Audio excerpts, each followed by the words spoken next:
All right, The Dark World. This is probably my least favorite Marvel movie out of all 23 because Malekith probably would have to be the main reason why I don't like The Dark World. I thought during the movie I was trying to think of like nice things to say about it and why specifically I don't like it. Malekith seems like a very stale, uninteresting character as a villain, and I feel like he only exists for the plot.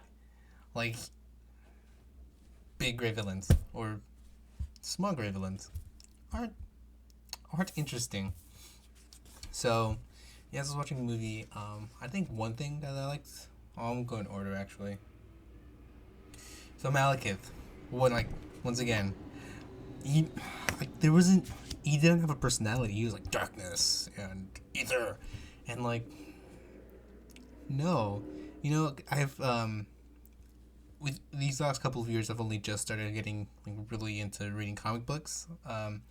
And Malekith in the comics is so different from the Dark World, where I was just kind of shocked. I'm like, whoa, this is Malekith? Like, hold on, this dude is a comic book Malekith is actually really cool and very different from the Dark World Malekith because in the comics he's like very eccentric and he's like very bright colors and it's kind of like ha ha ha ha ha and he's actually very sinister like and it's he's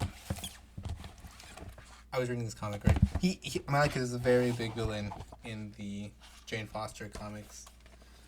Let's see, look this right here, you can't see him there well, but that's Malekith, you know, with his red and black outfit, his purple skin, half of his face is just black, you know. He was very like, yeah, he Malekith as a villain was very eccentric, and he was very look at me, kind of like Loki, but a bit more of a like a bigger jerk, because Loki was just kind of like a personal vendetta. Malekith did it for fun, okay? Like that's a guy who knows how to have fun in a weird, dark, twisted way.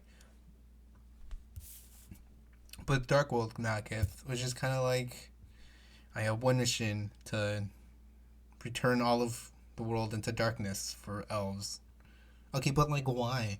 You know, like in the comics, like it's like he just wants to have fun, you know, and like his sense of fun is like destroy everything and like torture people and like make them work for him, which was a bit of a jerk move. Not a bit, maybe a lot, but it made him very like, not that I was actually scared of the character, but it did make him pretty scary for like all the other characters, and he was this like dark elf and like obviously very powerful.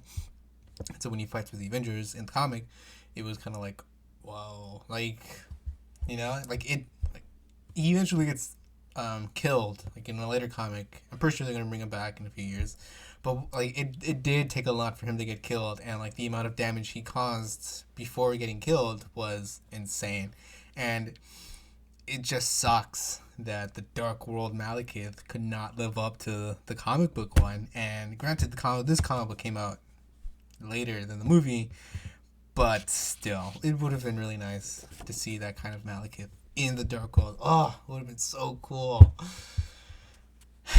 But we were robbed, and also, it wasn't that hard to defeat Malekith. Also, the ether was very vague. Like it could alter reality, but like I don't know. Like the power was just kind of like Malekith would shoot the ether at, well, not the ether, like the shoot his powers at Thor, and Thor would like, oh, he would just get knocked down. But like you never really saw him like with burnt skin or his armor or anything. So it's just kind of like, well, what does it really do? You know, it's not until later they're like, oh yeah, it's reality stone. Like, oh, I think it was established later what it kind of can do more or less. You know, but it would have been really nice if they had established that earlier. Just kind of make like, oh, okay, so it kind of makes sense as to how it works. Um, oh right, it was way too easy to defeat him. They used the sticks. They just stabbed him and he was crushed. You know, I don't know. It was just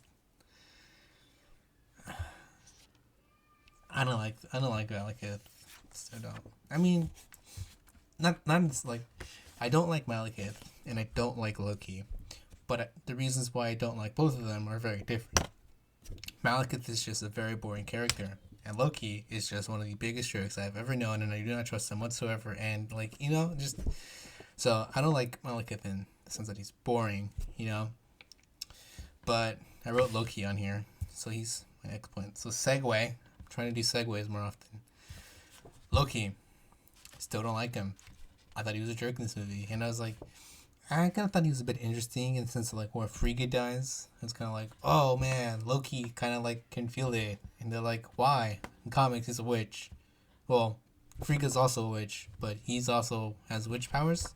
I wish they also spent more time on his relationship with Frigga and just kind of like her teaching Loki like all those powers. Like they should have really touched on that a bit more in the movies. That would have been really interesting and nice, because in the comics in some comics that I've read, you can kind of see like their relationship and like how it really flourishes and like how much Frigga more or less kind of means to Loki.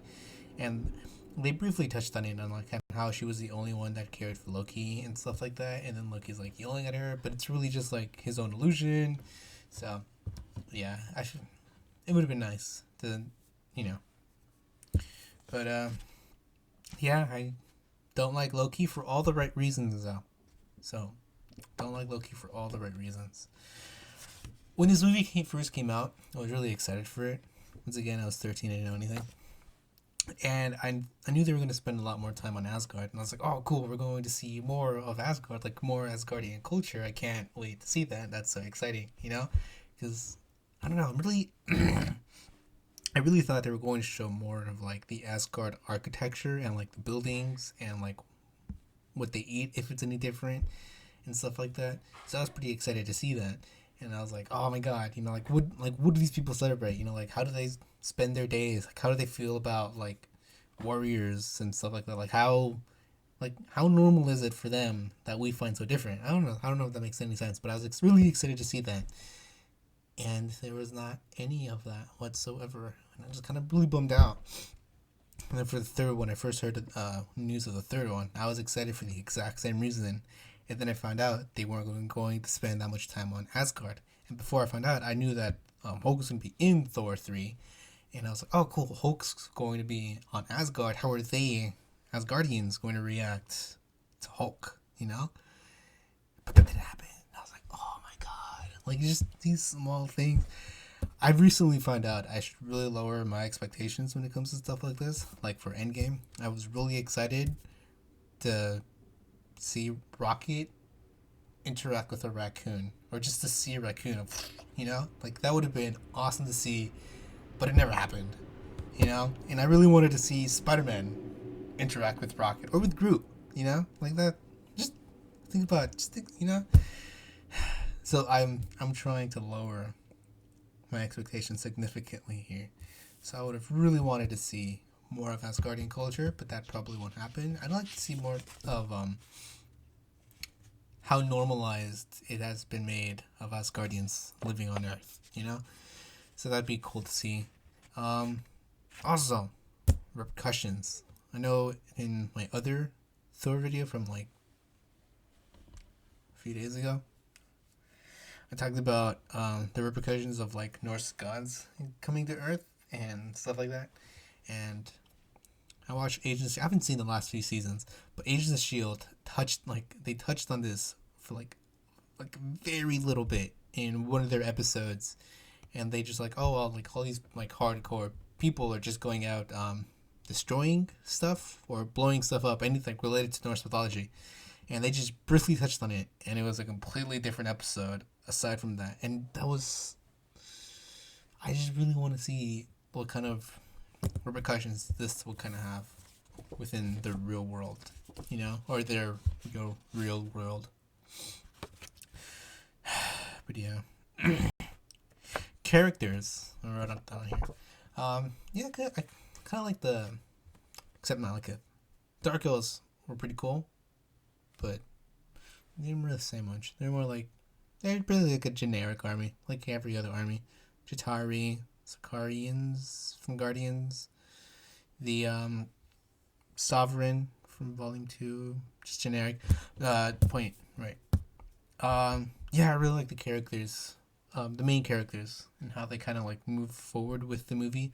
Like Odin, Thor, Jane Foster, and I guess Loki. I kind of liked how like I don't know how to say it, but you can kind of see like where their heart is at. Like Jane Foster, she's excited to be in Asgard. She's one of the what 3 people to be in Asgard. Jane, Bruce, Rogers, yeah. So she's like one of the first 3 humans that we know of to be on Asgard, and it just kind of like whoa, and then like Odin's like, she's a human, and then Thor's like, I want to protect humans for my own personal reasons, and like I don't want to be king. I thought that was nice and interesting. And then Loki turned out to be Odin. I was like, oh, that's why he had him sent away. So I like the characters in that where you can kind of see them. Like when Frigga dies, you can see that her death really has an impact. And this movie is not that great in my opinion. But I feel like that's how you have good characters. When you can have you can feel the impact of someone's death in a not so great movie. So I thought that was nice of the characters. Not nice of the characters, but I thought those were nice character traits. Yeah. Okay, that's pretty much it. All I had. I had more about their army, but I forgot. I saw this movie like 2 days ago. My mom does not like Loki at all. She finds him super dramatic. Just kind of too much. Like she reminds us of someone that we know. And we're like, oh, we don't like you for all the reasons that make you Loki. And the fact that when he cut off Thor's hand, she was like, oh, I knew he was going to do something, and then it was all fake, and she was like, what? And then Loki died, and she was like, oh my god, I was just starting to like him. And then Loki came out to be Odin at the end, and she was like, what? I don't like him anymore. And then I was like, that's exactly why I don't like Loki either. And his logic does not make any sense, does not add up. And so she does not like that about Loki either. And all throughout, I think the second act? Yeah, all throughout the second act, the Dark Elves were attacking Asgard because of the ether was inside Jane, right? And she was like, oh, I'm pretty sure everyone in Asgard hates Jane Foster now because she's the reason why Asgard's being attacked. And then Frigga dies because she was protecting Jane Foster. And then she was, when the movie was over, she was telling me oh, I'm pretty sure Loki's going to come back to Earth, attack it again, and come after Jane Foster because he personally blames her for her death.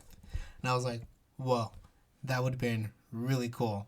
But it never happens. I didn't tell her. I just thought it. Yeah, okay.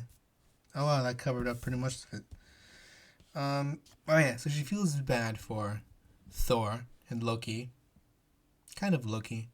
Because his mom dies. So she feel bad for Loki. I was like, oh, probably he resented her within the last few moments of her life.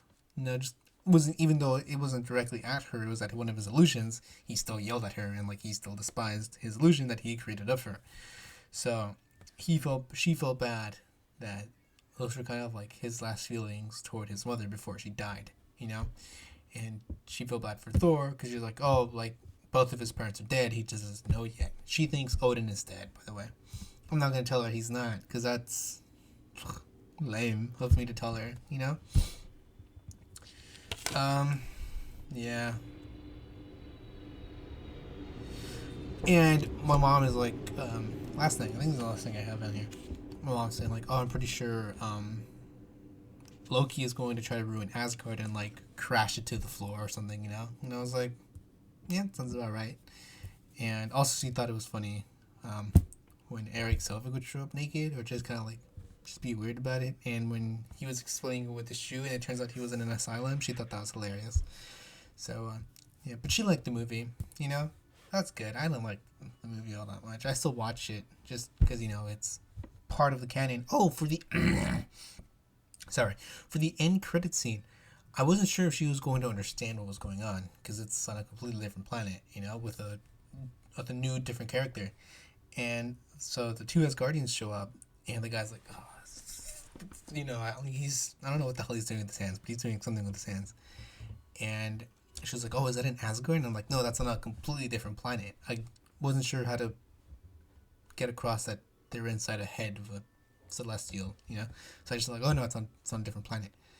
And she was like, oh, what do they have? And I'm like, oh, well, they have the ether, and like, they give it to him, and then she was like, oh god, she was like, what's going on? She didn't ask me that. After that, that's the last thing she asked me that, and so then. Yeah, like he's like, oh, something Tesseracts, want to keep it in your vault, and then Volstagg is like, oh, it's not wise to keep two Infinity Stones in the same place so close together, and then they leave. Volstagg and Sif. Oh, I was gonna talk about Sif. I'll talk about Sif in a bit. Volstagg and Sif leave, and then the Collector's like, oh, one down, 5 more to go, and then black. Right. The mom's like, she looks at me. She's like, those are, like, they're talking about the Infinity Stones from the movie. And I was like, yeah, that's like the first reference of an Infinity Stone. And she already knew what they kind of are and what their purpose is. Because, first movie she saw was Infinity War. But, yeah, so I thought that was pretty awesome and neat. I was like, yes. Lady Sif. I wish she got more screen time. Really wish she got more screen time. Because I don't know if Agents of S.H.I.E.L.D. is canon anymore, because I know Netflix shows aren't canon, and I think the Cloak and Dagger, Runaways, a few other shows aren't canon anymore, so I don't know if Agents of S.H.I.E.L.D. is canon anymore, but I know in that show, Sif kind of doesn't imply, it's made very clear that she has deep feelings for Thor, so I kind of wish, they kind of focused more on that, or brought it to attention, or just kind of showed her being super awesome because she's super cool, obviously. Although the thing I don't like about her, she has a very small shield. She's a warrior and she has a very small shield, and during the Dark World where Thor has his back on a warrior, someone shoots an arrow at him, and then Sif blocks it with the arrow, but the arrow goes halfway through. And I remember thinking, that's so cool that she caught it. But that's such a weak and small shield, get a bigger shield. Or just don't even have the shield at all. So that's the one thing I don't like about her. In the comics, she's so much more cooler. In the movies, she's cool, but she's not acknowledged as much. I hope she comes out for the fourth one. I feel like that's too much to ask for, because it's got to lower my expectations significantly. But, oh well, I'm pretty much done. Yeah, we're probably going to watch Winter Soldier right now. Hopefully, fingers crossed. Yeah, I haven't got any complaints about the microphone, so I think I'm going to keep it at a quarter volume. And yeah, stay groovy, people.